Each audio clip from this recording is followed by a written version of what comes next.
बिस्मिल्लाहिर्रहमानिर्रहीम। पाकिस्तान में जो सूरत हाल है, जिस तरह से हालात दरगरगू हैं, जिस तरीके से पस मंज़र में रहकर बहुत सी क़ुव्वतें कार फरमा हैं, इस हवाले से खालिद एच लोधी साहब से पूछते हैं। वो लंदन में होते हैं कि पाकिस्तान में वो कौन से लोग हैं, वो कौन सी ताकतें हैं जो पस मंज़र में रह के सारे मामलात को कंट्रोल कर रही हैं। अवाम कितने मायूस हैं, कितने परेशान हैं, उन ताकतों के मावन कौन हैं या उन ताकतों की कठपुतलियाँ कौन हैं, और फिर अवाम को इन लोगों से निजात के लिए क्या करना चाहिए।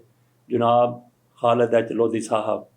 रियासत पाकिस्तान की बहरानी सूरत हाल में जो कुछ दिखाई दे रहा है, इसकी एक झलक अब सामने नजर आ रही है, जो कि बिल्कुल वाज़ेह है। नामालूम अब नामालूम नहीं रहे।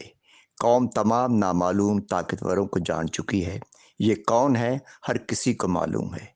ये नामालूम चंद ताकतवरों का टोला इक़्तिदार माफिया के साथ मिलकर आईने पाकिस्तान की पामाली का मरतकब हो रहा है।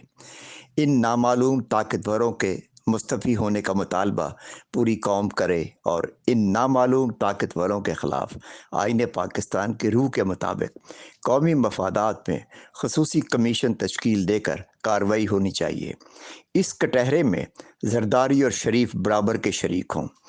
रियासत पाकिस्तान अब इक़्तिदार माफिया से आज़ादी हासिल करे, पूरी कौम हजूम से निकल कर कौम बने और अपने हकूक़ की बहाली के लिए सड़कों पर निकले। बाबा कौम कायद-ए-आज़म मोहम्मद अली जिन्ना का पाकिस्तान पूरी कौम का पुकार रहा है। हमारे शहीदों का खून पुकार पुकार कर सदा दे रहा है कि इस पाक धरती को अवाम दुश्मन लुटेरों से पाक करने का वक्त हुआ जाता है। पुरअमन रहकर हर शहरी अपना कौमी फरीज़ा अदा करे। नामालूम ताकतवरों का खात्मा इस धरती पर होना चाहिए, जो कि पाकिस्तान की बका है। बहुत हो चुका खलवाड़ पाकिस्तान में जमहूरी सियासत के नाम पर। जमहूर नाम की कोई शय पाकिस्तान में गुज़श्ता 40 सालों से बाकी नहीं रही है, सिवाय इसके कि दो ख़ानदानों ने फ़ौजी जर्नैलों के साथ मिलकर गरीब आवाम का खून चूसा है। बैरून मुल्क इनकी जायदादें और असासे बहा की हुकूमत पाकिस्तान ज़ब्त करने के लिए रियासती सतह पर मुत्तहिदा अरब इमारात, बरतानिया, फ्रांस, अमरीका और स्विट्ज़रलैंड से हंगामी बुनियादों पर रब्ता करें। इस अमल से दौलत के अंबार, जो कि कौमी ख़जाना लूट कर समुद्र पार ले जाए गए थे, वापस कौमी ख़जाने में आ जाएं तो यकीन जानिए कि गैर मुल्की कर्ज़े फ़ौरन ख़त्म हो जाएंगे और पाकिस्तान में खुशहाली का दौर भी शुरू होगा। शर्त सिर्फ यही है कि पाकिस्तानी कौम अब मुत्तहिद होकर सड़कों पर निकले और अपने बुनियादी हकूक़ और नामालूम अवाम दुश्मनों का हर सतह पर ख़ात्मा करने के लिए अपनी आवाज़ बुलंद करे। अगर अब भी अवाम ने आवाज़ बुलंद न की तो फिर खुदा न खास्ता पाकिस्तान खूनी इनकलाब की तरफ जा रहा है और अवाम नामालूम ताकतवरों पर इसी इनकलाब के नतीजे में गलबा हासिल कर पाएंगे।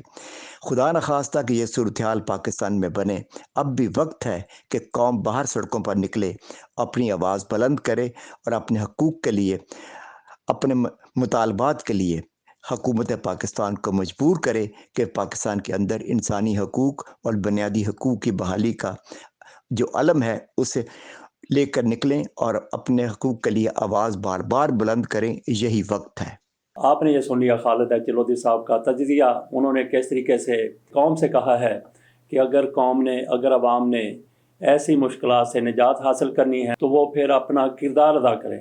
किस तरीके से किरदार अदा करें, तो ज़रूरी नहीं है कि आप इस तरह का एहतजाज करें, मुज़ाहरे करें कि आप पर भी गिरफ्त कर ली जाए। उसके लिए बेहतरीन तरीका यह है कि पुरअमन तरीके से आप निकलें, पुरअमन तरीके से आप अपना एहतजाज रिकॉर्ड करवाएं। जैसा कि हमने आपके सामने एक दो वीडियो में बताया कि एक नौजवान किस तरह से फ्लैग लेकर, किस तरह से नौजवान 2 कतबे लेकर अपना पैगाम पहुंचा रहा है। ये भी एक एहतजाज का, पुरअमन एहतजाज का, अपना पैगाम पहुंचाने का, अपनी बात बताने का तरीका होता है। तो यही तरीका बेहतरीन है।